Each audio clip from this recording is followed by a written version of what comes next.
ሲንቀሳቀሱ ሲታዩ አንድ ጣውላ ወይም ሮቦት የሚንቀሳቀስ ነው እንጂ የተደረደሩ ሰዎች አይመስሉም። አይደለም እጃቸውና እግራቸው፣ እያንዳንዷ ጣታቸው ሳትቀር በተመሳሳይ መልኩ ነው እኩል የሚንቀሳቀሱት። የእንቅስቃሴያቸው ፐርፌክት የሆነና እንከን የለሽ እንዲሆንም ሰልፈኞቹ ወንድም ሆነ ሴት 3000 ኪሎ ሜትሮችን ርቀት ድረስ ይለማመዳሉ። በቻይና ተራራማ ስፍራዎችና ቁልቁለቶች በሳምንት ግማሽ ቀን ብቻ አርፈው በየቀኑ 20 ኪሎ ሜትር የሚሸፍንና በጣውላና በብይ የተደገፈ ስልጠናን ለ6 ወር ይወስዳሉ። ከዛም በቲያም አደባባይ ላይ ትርኢት ሲያቀርቡ እንኳን የአገሬ ሰው ቀርቶ የጠላትን ልብም ይማርካሉ፣ ደስታን ያጭራሉ። ዘውትር መስከረም 3 ቀን ትርኢት የሚያቀርቡት እነዚህ የቻይና ሚሊሻዎችና ወታደሮች በቁርጠኝነታቸውና በትጋታቸው ወደር የለሾች ናቸው። በተለይ ዶናልድ ትራምፕ በቀጥታ ስርጭት በተከታተሉት በዘንድሮ ትርኢት ላይ ቻይና ከዚህ በፊት ታይተው የማይታወቁ 47 የረቀቁ መሳሪያዎችን ይፋ ማድረጓ እና አሜሪካንን አስጨንቋል።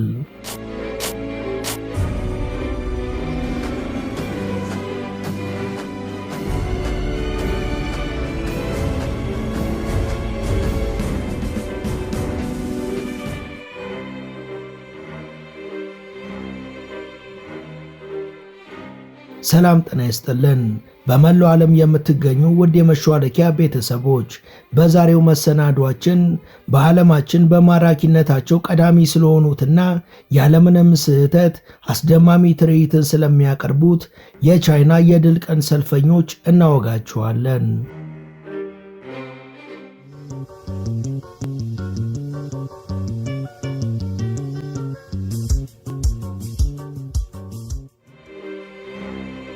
የቻይና ወታደራዊ አቅም ሲነሳ የዓለም ሀገራትን በተለይ ደግሞ የሀያላኑን ወታደራዊ ትጥቅ፣ በጀትና ብቃት እንዲሁም ሌሎች በርካታ መመዘኛዎችን በመጠቀም ደረጃ የሚያወጣው ዓለም አቀፋዊው ተቋም እንኳን መቆጠብን ይመርጣል።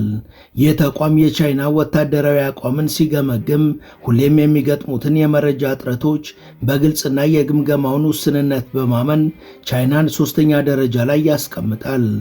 ቻይና እንደ ተመድ ባሉ ተቋማት ለመከላከያ የምትመድበውን በጀት ግልጽ እንድታደርግና መከላከያዋ ጥቅም ላይ ያዋላቸውን ቴክኖሎጂዎች እንዲያሳውቅ የሚወተውት ቢሆንም የተሳካለት አይመስልም።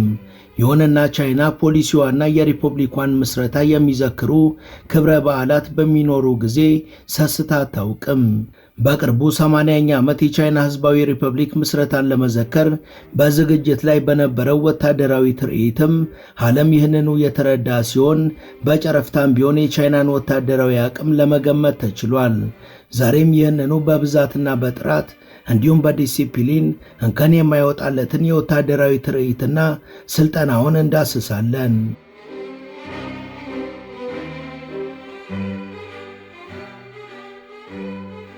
ቻይና በየዓመቱ በሚከበረው የድል በዓሏ ቀን ወታደራዊ ትርኢት እንደምታደርግ ይታወቃል።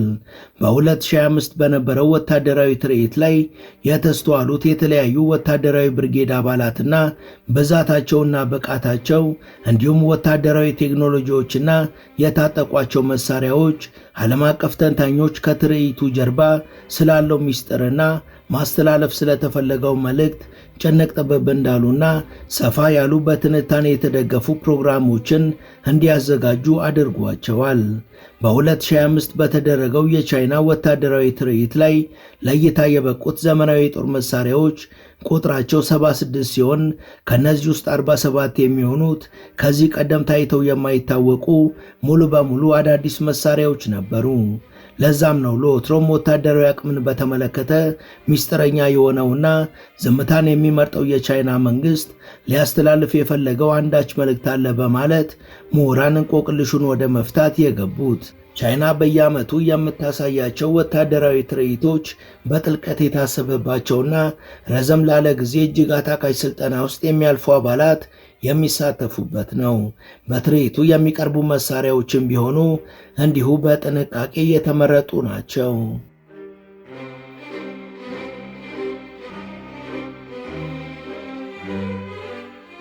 በቻይና ወታደራዊ ትርኢት ላይ ለመሳተፍ የሚሰለጥኑ ተሳታፊዎች ከሁሉም ጾታ የተወጣጡ ሲሆን በየጾታቸው ለየቅል ነው የሚሰለጥኑት። ይህ ማለት ግን አንደኛው ወይም የሌላኛው ጾታ ስልጠና ቀለል ያለ ነው ማለት አይደለም። ቻይና ለሕዝብ እይታ የምታበቃቸው ማንኛውም ትርኢቶች ወይም ትዕይንቶች ፍጹምና እንከን የለሽ እንደሆኑ ስልጠናው ሚዛኑ ያህል ከባድና እልህ አስጨራሽ ነው። በዓመታዊ ትርኢቱ ላይ የሚሳተፉ የሰራዊቱ አባላት ቁጥርም በቁጥር ትንሹ 10,000 እንደሚሆን የተገለጸ ሲሆን ይህን ያህል ቁጥር ያለው ተሳታፊ እንደ አንድ ሰው ወይም እንደ አንድ አካል አቋቋማቸው፣ የእግር አነሳስና እንቅስቃሴያቸው እንዲሁም የመሳሪያ አያያዝና የድምፅ ከፍታና ቶንን ፍጹም የተናበበና እንከን የለሽ እስከሚሆን ድረስ አባላቱ በተደጋጋሚ በስልጠና ውስጥ ያሳልፋሉ። ከዛም ወደር የለሹን ትዕይንት ያቀርባሉ።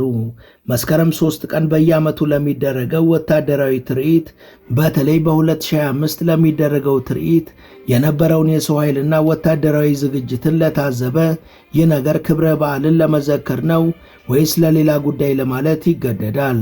በእርግጥም ለቻይና መስከረም 3 ቀን በካላንደር ላይ ያለ አንድ ተራ ቀን አይደለም።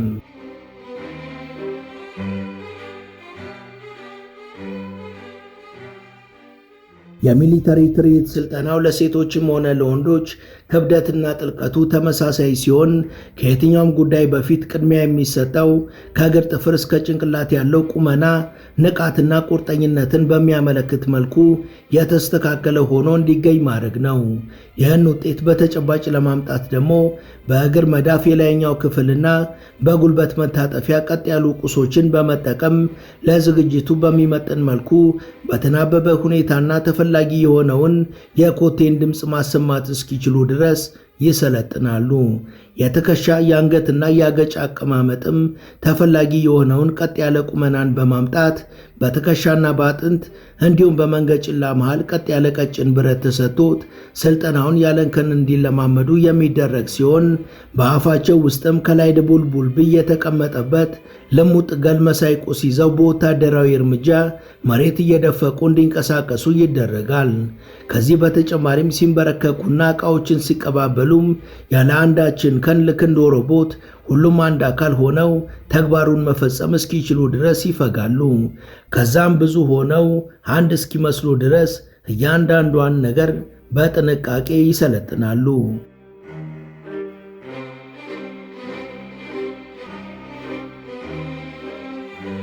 ሌላው ቀርቶ ወታደራዊ ትዕዛዝን በሚያስተጋቡ መፈክሮችን በሚያሰሙና መዝሙር በሚዘምሩ ጊዜ አፋቸውን ከሚከፍቱበት መጠን ጀምሮ እስከ ደረት አቀማመጥና የድምፅ መጠናቸው ድረስ በጥንቃቄ ስልጠና ይሰጣቸዋል። እነዚህ ለትርኢት የሚሰለጥኑት የቻይና ሰራዊት አባላት በጾታ ብቻ ሳይሆን በየክፍሎቻቸውና እዞቻቸው የተለያዩ እንደመሆናቸው መሰረታዊ ከሆኑት በስተቀር ስልጠናዎቻቸውም ልዩነት አሏቸው። ከዚህ በተጨማሪ እንደየእዙ ዩኒፎርማቸው የተለያየ ሲሆን ሁሉንም የሚያመሳስላቸው ግን የሚያልፉበት የስልጠና ሂደት ለአስጨራሽ መሆኑ ነው። ሰልጣኞቹ የጀርባቸውንና የመቀመጫቸውን ቀጥ ማለት አንድ የህንፃ ባለሙያ ልኬት እንደሚጠቀመው ሁሉ አሰልጣኞቻቸውም ቀጥ ያለ ብረት በመጠቀም እንዲስተካከሉ የሚደረግ ሲሆን በተመሳሳይ መልኩ ሰልፋቸው አንዳች መዛነፍ እንዳይስተዋልበት እርግጠኛ ለመሆን በሜትርና በሌሎች የልኬት ቁሶች በመጠቀም እንዲስተካከል ይደረጋል።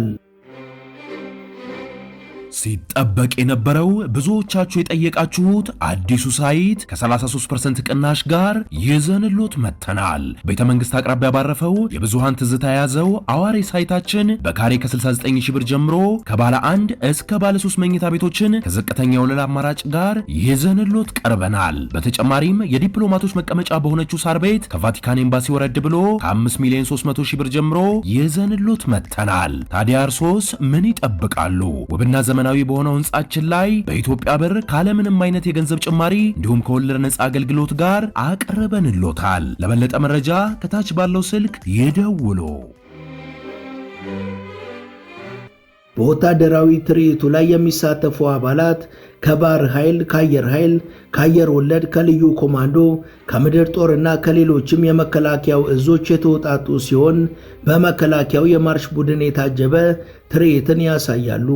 ከዚህ በተጨማሪ የቻይና ወታደራዊ ኢንጂነሪንግ ውጤት የሆኑ ሚሳኤል ተሸካሚ ሰርጓጅ መርከቦችና ሚሳኤል ተሸካሚ መደበኛ መርከቦች ከነ ኦፕሬተሮቻቸው የተለያዩ ሃይፐርሶኒክ ሚሳኤሎችንና ዘመናዊ የጦር መሳሪያ አውሮፕላኖችም ተካተው የትርኢቱ አካል ሲሆኑ በ10 ሺዎች የሚቆጠሩ ዘመናዊ ድሮኖች ደግሞ የቻይናን ሰማይ ከጀቶች በበለጠ መልኩ እንዲያደምቁ ይደረጋል።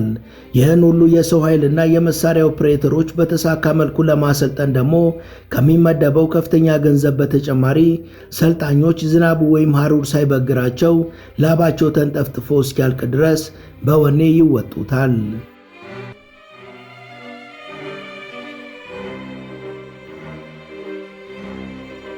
ቻይና በ2025 ከዚህ በፊት አለማየቷቸው የማያውቅ 47 አይነት ዘመናዊ መሳሪያዎችን በሰልፉ ለእይታ ያበቃች ሲሆን ከነዚህ ውስጥ በኒኩለር ኃይል የምትንቀሳቀሰው ኒኩለር ተሸካሚዋ ማዘር መርከብና ሃይፐርሶኒክ ሚሳኤሎች ትኩረትን መሳብ ችለዋል።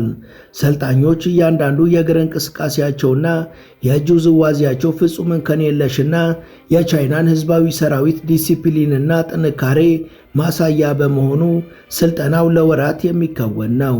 ተሳታፊዎቹ እንዲያስተላልፉት ከሚታሰበው መልእክት አንጻር መሳሪያ የታጠቁና ዩኒፎርም የለበሱ ካለመሳሪያ ዩኒፎርም ብቻ ያደረጉ የተለያዩ የአክሮባት ትዕይንቶችና የመዝናኛ እንቅስቃሴዎችን የሚያሳዩ የሲቪል ልብሶች የለበሱ ወጣቶች ይገኙበታል። በተለይ የሴት ሰራዊቶቹ አባላት አልባሳት፣ ንቃትና ዝግጁነት በእርግጥም የሚያፈዝ ነው። የትርኢቱ ተሳታፊዎች ቁመታቸው ሳይቀር እንደ ተከረከመ ጽድ ወጣ ገባ የሌለው እኩል መሆኑ ሲታይ ማራኪነቱን ለመግለጽ የአድናቆት ቃል አይበቃም። እነዚህ ሴት የሰራዊት አባላት ሰልፋቸው ላይም ሆነ በወታደራዊ እርምጃ ላይ እያንዳንዱ መስመር ቀጥ ማለት መቻሉ አንድ ቀለም የተቀባ ረጅም ጣውላ የሚንቀሳቀስ እንጂ የተሰለፉ ሰዎች እየተንቀሳቀሱ አይመስልም።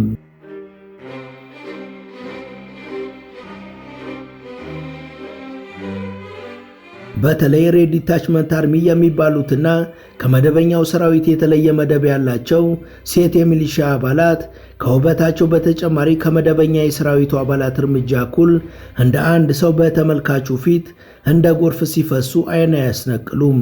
እነዚህ ተሳታፊዎች በስልጠናው መጀመሪያ አካባቢ ከሚሰጣቸው መመሪያ ውስጥ 100 እርምጃዎችን በተወሰነ ሰዓት ውስጥ እንዲራመዱ ሲሆን 100ውን እርምጃ ሰከንድ ሳያጓድሉ ወይም ሳይጨምሩ መከወን እስኪችሉ ድረስ ወደ ቀጣይ የስልጠና ደረጃ አይሸጋገሩም።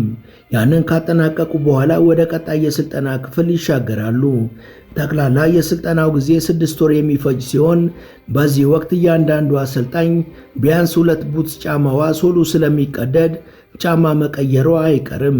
ሰልጣኞች በየቀኑ ቢያንስ 20 ኪሎ ሜትር ያህል ርቀት በሳምንት ግማሽ ቀን ብቻ አርፈው የሚለማመዱ ሲሆን በስልጠናው መጨረሻ እያንዳንዷ ሴት ሚሊሻ የ3000 ኪሎ ሜትር ርቀትን ትሸፍናለች። ይህ ቢሆንም በስልጠናው ወቅትም ቢሆን በትርኢቱ ዕለት ፊታቸው ላይ ልባዊ ደስታና እጅግ ከፍተኛ ሐሴት ነው የሚታየው።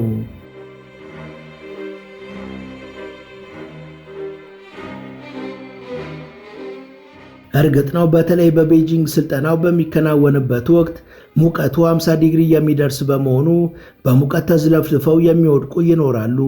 እንደዛም ቢሆን አንዴ ለዚህ ክብር ከታጩ በኋላ ስልጠናውን ማቋረጥ የማይታሰብ ነው። ስለዚህ ሲሻላቸው ይቀጥላሉ።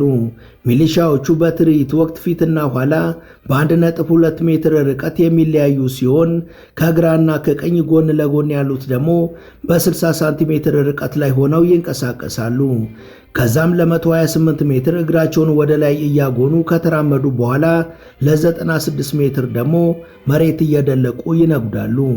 በሰልፉ ወቅት ጭንቅላታቸውን ወደ ቀኝ 45 ዲግሪ ወደ ላይ ደግሞ የ60 ዲግሪ አንግልን ከፍታ በመጠበቅ ቁርጠኛና ቆፍጣና በሆነ መንፈስ የቲያም አደባባይን አቋርጠው በማራኪ ውበት ያልፋሉ። በትዕይንቱ ወቅት ቀድመው የሚሰለፉት እነዚህ የሴት ሚሊሻ ሰልፈኞች ሲሆኑ በእጃቸው ከማይዝግ ብረት የተሰራ መሳሪያ ቢጤም ይይዛሉ። ይህ ማለት ደግሞ እንደ ሲሲቲቪ ዘገባ ከሆነ ምንም እንኳን የመደበኛ ሰራዊቱ አባል ባንሆንም ሀገራችን በፈለገችን ጊዜ ግን ዝግጁ ነን የሚል ትርጉምን እንደያዘ ገልጿል።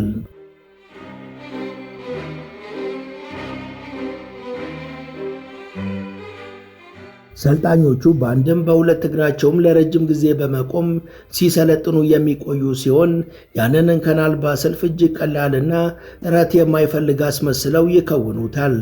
እነዚህ ቆነጃጅት ዕድሜያቸው ከ18 እስከ 27 ዓመት ሲሆን በተለይ የዘንድሮውን የድል ቀን ትርኢት በዋናነት አድምቀው ታዳሚውን አስደምመዋል። በድል በዓሉ ላይ የተለያዩ የሀገር መሪዎች ተገኝተው የነበረ ሲሆን ቻይና ለእይታ ያበቃቻቸው 47 አይነት አዳዲስ ዘመናዊ መሳሪያዎችንም ታዳሚዎች በተለያዩ ስሜቶች ተውጠው እያደነቁ ይመለከቷቸዋል። በመስከረም 3ቱ በዓል ላይ ያልተገኙት ፕሬዚዳንት ትራምፕም በቦታው ባልገኝም ስነስርዓቱን ተከታትያለሁ አድንቄዋለሁም ያሉ ሲሆን አያይዘውም ሊተላለፍ የተፈለገው መልእክት ምንና ለማን እንደሆነም ይገባኛል፣ እነሱም እኛ እንደገባን እንዲያውቁ ፈልጋለሁ በማለት የዘንድሮ ወታደራዊ ትርኢት ለክብረ በዓል ብቻ የተዘጋጀ አለመሆኑን ጠቆም አድርገዋል።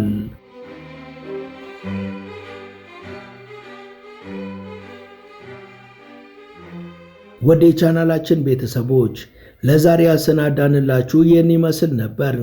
እስከ ዝግጅታችን ፍጻሜ አብራችሁን ስለነበራችሁ ከልብ እናመሰግናለን። በቀጣይ ቢሰሩ የምትሏቸውን ርዕሰ ጉዳዮች ብትጠቁሙን ደስ ብሎን እንቀበላለን። ቻናላችንን ሰብስክራይብ ማድረግ፣ የደወል ምልክቱን መጫንና ላይክ ማድረግ አትዘንጉ እያለን ለዛሬ በዚሁ ተሰናበትን። መልካም ጊዜ።